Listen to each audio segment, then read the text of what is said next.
Hello friends, welcome to Shobha creations. ಇವತ್ತಿನ ವಿಡಿಯೋದಲ್ಲಿ ತಮಿಳುನಾಡಿನ ಶೈಲಿಯಲ್ಲಿ ಬೆಳ್ಳುಳ್ಳಿ ಸಾರು ಯಾವ ರೀತಿ ಮಾಡ್ತೀನಿ ಅನ್ನೋದನ್ನು ನಾನು ಈ ವಿಡಿಯೋದಲ್ಲಿ ನಿಮಗೆ ತೋರಿಸ್ಕೊಡ್ತಾ ಇದ್ದೀನಿ. ನೋಡಿ ಫ್ರೆಂಡ್ಸ್, ಫಸ್ಟು ನಾನು ಮಣ್ಣು ಪಾತ್ರೆ ಇಟ್ಟು ಅದಕ್ಕೆ ಎಣ್ಣೆ 2 ಟೇಬಲ್ ಸ್ಪೂನ್ ಎಣ್ಣೆ ಹಾಕಿದ್ದೀನಿ. ಒಂದು ಬೆಳ್ಳುಳ್ಳಿ ಫುಲ್ಲಾಗಿ ಹೊಟ್ಟು ಬಿಡಿಸಿ ಅದನ್ನು ಹಾಕಿದ್ದೀನಿ. ಮತ್ತು 1.5 ಸ್ಪೂನು ಜೀರಿಗೆ ಹಾಕ್ಕೊಂಡಿದ್ದೀನಿ ಫ್ರೆಂಡ್ಸ್. ನಾನಿಲ್ಲಿ 4 ಜನಕ್ಕೆ ಆಗೋಷ್ಟು ಮಾಡ್ತಾಯಿದ್ದೀನಿ. ನಿಮಗೆ ಹೆಚ್ಚಾಗಿ ಬೇಕು ಅಂದರೆ ಕ್ವಾಂಟಿಟಿ ನೀವು ಸ್ವಲ್ಪ ಹೆಚ್ಚು ಮಾಡ್ಕೋಬೋದು. 1 ಸ್ಪೂನ್ ಮೆಣಸು ಹಾಕ್ಕೊಳ್ತಾ ಇದ್ದೀನಿ. ನಿಮಗೆ ಖಾರ ಜಾಸ್ತಿ ಬೇಕು ಅಂದರೆ ನೀವು ಮೆಣಸನ್ನು ಹೆಚ್ಚಾಗಿ ಹಾಕ್ಕೋಬೋದು. ಈಗ ನೋಡಿ, ಈರುಳ್ಳಿ ಚಿಕ್ಕ ಸೈಜ್ ಈರುಳ್ಳಿ 2 ಹಾಕ್ಕೊಳ್ತಾ ಇದ್ದೀನಿ. ಇದಕ್ಕೆ ಸಾಂಬಾರು ಈರುಳ್ಳಿ ಅಂತ ಚಿಕ್ಕದಾಗಿ ಸಿಗುತ್ತಲ್ಲ, ಅದು ಹಾಕಿದ್ರೆ ಇನ್ನೂ ತುಂಬಾ ಟೇಸ್ಟ್ ಇರುತ್ತೆ ಫ್ರೆಂಡ್ಸ್. ನಾನು ಈಗ ದೊಡ್ಡ ಈರುಳ್ಳಿನೇ ಯೂಸ್ ಮಾಡ್ಕೊಳ್ತಾ ಇದ್ದೀನಿ. ಈಗ ನೋಡಿ, ಕರಿಬೇವಿನ ಸ್ವಲ್ಪ ಹಾಕ್ಕೊಂಡು ಫ್ರೈ ಮಾಡ್ಕೊಳ್ತಾ ಇದ್ದೀನಿ. ಚೆನ್ನಾಗಿ ಕಲರ್ ಚೇಂಜ್ ಆಗೋವರೆಗೂ ಫ್ರೈ ಮಾಡ್ಕೊಳ್ಳಿ ಫ್ರೆಂಡ್ಸ್. ಈಗ ಚೆನ್ನಾಗಿ ಫ್ರೈ ಆಗೋಕ್ಕೆ ಬಿಡೋಣ.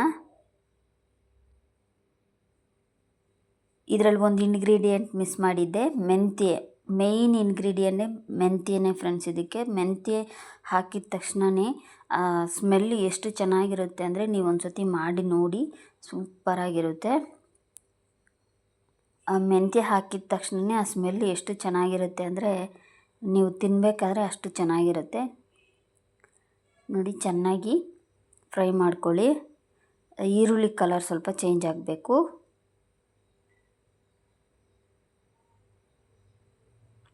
ಇದಕ್ಕೆ ಮುಂಚೆ ನೀವು ಹುಣಸೆ ಹಣ್ಣನ್ನು ನೆನೆಸಿಟ್ಕೋಬೇಕಾಗುತ್ತೆ ಫ್ರೆಂಡ್ಸ್. ಒಂದು ನಿಂಬೆ ಹಣ್ಣಿನ ಸೈಜಲ್ಲಿ ಹುಣಸೆ ಹಣ್ಣನ್ನು ನೆನೆಸಿ ರಸ ರೆಡಿ ಮಾಡಿ ಇಟ್ಕೊಳ್ಳಿ. ಲಾಸ್ಟಲ್ಲಿ ಹಾಕಬೇಕಾದ್ರೆ ಈಸಿ ಆಗುತ್ತೆ ನಿಮಗೆ, ತುಂಬಾ ಬೇಗನೆ ಮಾಡ್ಬೋದು. ಮತ್ತು ನೋಡಿ, ಫ್ರೈ ಮಾಡಿಟ್ಟಿದ್ನೆಲ್ಲ ಮಿಕ್ಸಿ ಜಾರಿಗೆ ಹಾಕ್ಕೊಂಡಿದ್ದೀನಿ. ಮತ್ತು ಮೀಡಿಯಮ್ ಸೈಜಲ್ಲಿ 2 ಟೊಮೊಟೊ ನಾನು ಹಾಕ್ಕೊಳ್ತಾ ಇದ್ದೀನಿ. ನಿಮಗೆ ಎಷ್ಟು ಬೇಕೋ ಅಷ್ಟು ನಿಮ್ಮ ಕ್ವಾಂಟಿಟಿಗೆ ನೀವು ಯೂಸ್ ಮಾಡ್ಕೊಳ್ಳಿ.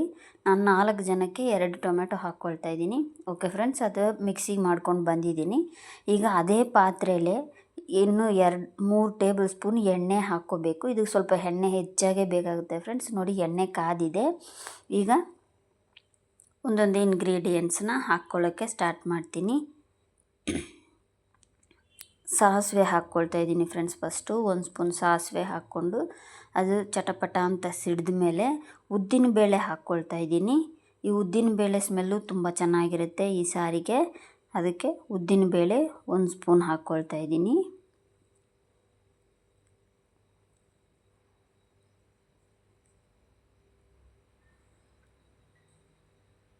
ಇದೆಲ್ಲ ಹಾಕಿದ್ಮೇಲೆ ಮೆಂತ್ಯ ಒಂದು ಅರ್ಧ ಟೀ ಸ್ಪೂನ್ ಹಾಕಬೇಕು ಫ್ರೆಂಡ್ಸ್. ಯಾಕಂದರೆ ಅಲ್ಲಿ ನಾವು ಮಿಕ್ಸಿ ಮಾಡೋಕ್ಕೂ ಹಾಕಿದ್ದೀವಿ. ಇಲ್ಲಿ ಒಂದು ಅರ್ಧ ಸ್ಪೂನ್ ಮಾತ್ರ ಮೆಂತ್ಯ ಹಾಕ್ಕೊಂಡ್ರೆ ಸಾಕಾಗುತ್ತೆ, ಆ ಸ್ಮೆಲ್ಲಿಗೋಸ್ಕರ ಮಾತ್ರ. ಇದು ಹೆಚ್ಚಾಗಿ ಹಾಕ್ಕೊಂಡ್ರಿ ಅಂದರೆ ಕಸರೆ ಹೊಡೆಯುತ್ತೆ. ಸೊ ನೀವು ಹೆಚ್ಚಾಗಿ ಹಾಕ್ಕೋಬೇಡಿ, ಒಂದು ಅರ್ಧ ಟೀ ಸ್ಪೂನ್ ಮಾತ್ರ ಮೆಂತ್ಯ ಹಾಕ್ಕೊಳ್ಳಿ ಸಾಕು.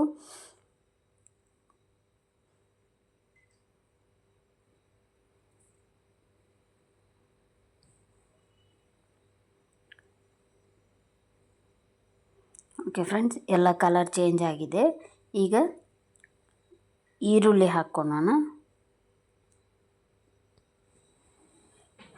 ಇದಕ್ಕೂ ಅದೇ ದೊಡ್ಡ ಈರುಳ್ಳಿನೇ ನಾನು ಯೂಸ್ ಮಾಡ್ಕೊಳ್ತಾ ಇದ್ದೀನಿ. 2 ದೊಡ್ಡ ಈರುಳ್ಳಿ, 2 ಚಿಕ್ಕ ಈರುಳ್ಳಿ. ಸಾಂಬಾರು ಈರುಳ್ಳಿ ಯೂಸ್ ಮಾಡ್ತೀರಾ ಅಂದರೆ ಒಂದು 15ರಿಂದ 20ವರೆಗೂ ಹಾಕಬೇಕಾಗುತ್ತೆ ನೀವು. ನೋಡಿ, ಈ ರೀತಿ ಉದ್ದುದ್ದಕ್ಕೆ ಕಟ್ ಮಾಡಿ ಇಟ್ಟಿರೋ ಈರುಳ್ಳಿನ ಹಾಕಿದ್ದೀನಿ. ಚೆನ್ನಾಗಿ ಫ್ರೈ ಆಗಬೇಕು, ಈರುಳ್ಳಿ ಕಲರ್ ಚೇಂಜ್ ಆಗಬೇಕು ಫ್ರೆಂಡ್ಸ್. ಮತ್ತು ಈಗ ಬೆಳ್ಳುಳ್ಳಿನೂ ಹಾಕ್ಕೋಬೇಕಾಗತ್ತೆ. ಒಂದು ಬೆಳ್ಳುಳ್ಳಿ ಫುಲ್ಲಾಗಿ ನಾನು ಮಿಕ್ಸಿಗೆ ಹಾಕ್ಕೊಂಡಿರ್ತೀನಿ, ಇನ್ನೊಂದು ಬೆಳ್ಳುಳ್ಳಿ ಫುಲ್ಲಾಗಿ ಈ ಒಗ್ಗರಣೆಗೆ ಹಾಕ್ಕೊಂಡಿರ್ತೀನಿ. ಬೆಳ್ಳುಳ್ಳಿ ಸಾರು ಅನ್ನೋದಕ್ಕೋಸ್ಕರ ಬೆಳ್ಳುಳ್ಳಿ ಹೆಚ್ಚಾಗೇ ಇರಬೇಕು. ನೋಡಿ, ಈಗ ಕರಿಬೇವಿನ ಸೊಪ್ಪು ಹಾಕ್ಕೊಳ್ತಾ ಇದ್ದೀನಿ. ಚೆನ್ನಾಗಿ ಫ್ರೈ ಮಾಡ್ಕೊಳ್ಳಿ. ಎಲ್ಲ ಈರುಳ್ಳಿ ಕಲರ್ ಚೇಂಜ್ ಆಗೋವರೆಗೂ ಫ್ರೈ ಮಾಡ್ಕೊಳ್ಳಿ.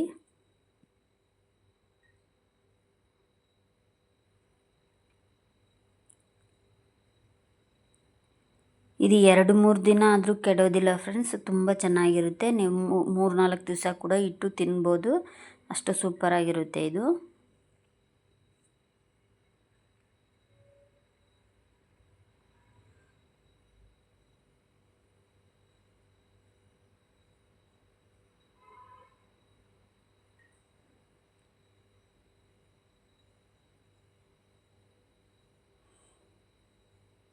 ಚೆನ್ನಾಗಿ ಡೀಪ್ ಫ್ರೈ ಥರ ಚೆನ್ನಾಗಿ ಕಲರ್ ಚೇಂಜ್ ಆಗೋವರೆಗೂ ಬಾಡಿಸ್ತಾ ಇರಿ.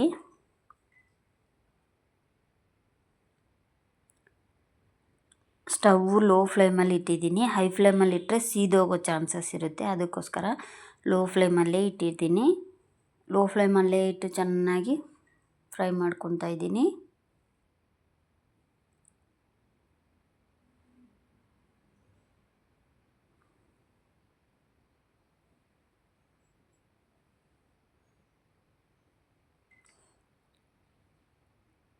ಎಲ್ಲ ಮನೆಯಲ್ಲಿರೋ ಸಾಮಗ್ರಿಗಳನ್ನೇ ಯೂಸ್ ಮಾಡಿಕೊಂಡು ಮಾಡುವಂಥ ಒಂದು ಸಾರು ಫ್ರೆಂಡ್ಸ್.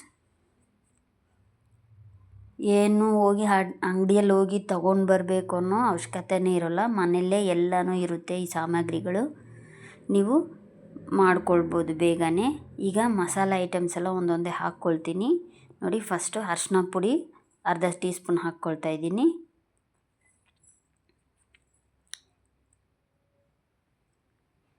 ಈಗ ಅಚ್ಚ ಖಾರದ ಪುಡಿ 2 ಟೇಬಲ್ ಸ್ಪೂನ್ ಹಾಕ್ಕೊಳ್ತಾ ಇದ್ದೀನಿ. ಯಾಕಂದರೆ ಇದಕ್ಕೆ ಖಾರ, ಇದು ಉಪ್ಪು ಹುಳಿ ಖಾರ ಎಲ್ಲನೂ ಜಾಸ್ತಿ ಇರುತ್ತೆ ಫ್ರೆಂಡ್ಸ್. ನಿಮ್ಗೆ ಎಷ್ಟು ಬೇಕೋ ಅಷ್ಟು ಹಾಕ್ಕೊಳ್ಳಿ. ನಾನು 2ರಿಂದ 2.5 ಸ್ಪೂನ್ವರೆಗೂ ಅಚ್ಚ ಖಾರದ ಪುಡಿ ಯೂಸ್ ಮಾಡ್ಕೊಳ್ತಾ ಇದ್ದೀನಿ. ಮತ್ತು ಈಗ ಧನಿಯಾ ಪುಡಿ ಹಾಕ್ಕೊಳ್ತಾ ಇದ್ದೀನಿ. ಇನ್ನೂ ಖಾರ ಮೆಣಸು ಇದು ಬೇಕು ಅಂದರೆ ಮೆಣಸಿನ ಕಾಳು ಪುಡಿ ಕೂಡ ಹಾಕ್ಕೋಬೋದು. ನಾನಿಲ್ಲಿ ಯೂಸ್ ಮಾಡ್ಕೊಳ್ತಾ ಇಲ್ಲ, ಅಚ್ಚ ಖಾರದ ಪುಡಿ ಮಾತ್ರ ಸಾಕು ಅಂತೇಳಿ ಅಷ್ಟೇ ಬಿಟ್ಟಿದ್ದೀನಿ ನೋಡಿ. ಅದೆಲ್ಲ ಸ್ವಲ್ಪ ಹಸಿ ವಾಸನೆ ಮಸಾಲ ಸ್ಮೆಲ್ಲೆಲ್ಲ ಹೋದ್ಮೇಲೆ ಈಗ ನಾವು ಮಿಕ್ಸಿ ಮಾಡಿ ಇಟ್ಕೊಂಡಿರೋ ಮಸಾಲೆನ ಹಾಕ್ಕೊಂಡು ಚೆನ್ನಾಗಿ ಫ್ರೈ ಮಾಡ್ಕೊಳ್ಳಿ.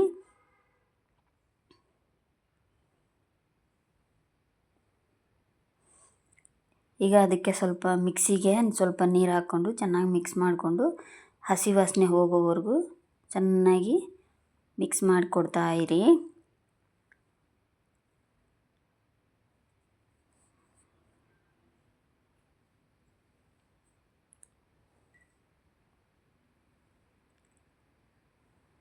ಈಗ ಉಪ್ಪು ಹಾಕ್ಕೊಳ್ಳಿ. ನಿಮಗೆ ಎಷ್ಟು ಉಪ್ಪು ಬೇಕೋ ಅಷ್ಟು ಉಪ್ಪು ಹಾಕ್ಕೊಂಡು ಮಿಕ್ಸ್ ಮಾಡ್ಕೊಳ್ತಾ ಇರಿ.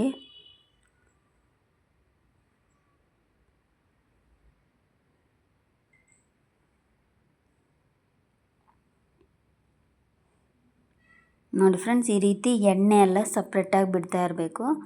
ಈಗ ನಾನು ಹುಣಸೆ ಹಣ್ಣಿನ ರಸ ಹಾಕ್ಕೊಳ್ತಾ ಇದ್ದೀನಿ.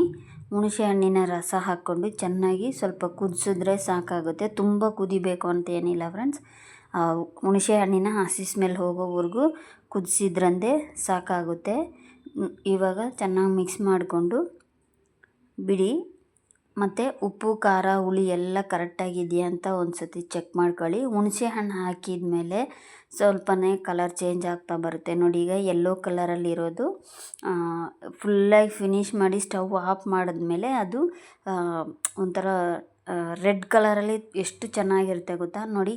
ಈ ಸಾರಿಗೆ ಎಣ್ಣೆ ತುಂಬ ಮುಖ್ಯವಾಗಿರುತ್ತೆ, ಅದಕ್ಕೋಸ್ಕರ ನಾನು ಎಳ್ಳೆಣ್ಣೆ ಸ್ವಲ್ಪ ಹಾಕ್ಕೊಳ್ತಾ ಇದ್ದೀನಿ.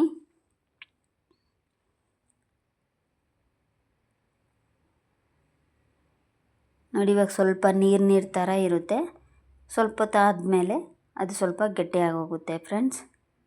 ನೋಡಿ ಫ್ರೆಂಡ್ಸ್, ಫಿನಿಶ್ ಆದಮೇಲೆ ಈ ರೀತಿ ಇರುತ್ತೆ. ತಮಿಳುನಾಡು ಶೈಲಿಯಲ್ಲಿ ಬೆಳ್ಳುಳ್ಳಿ ಸಾರು ರೆಡಿ.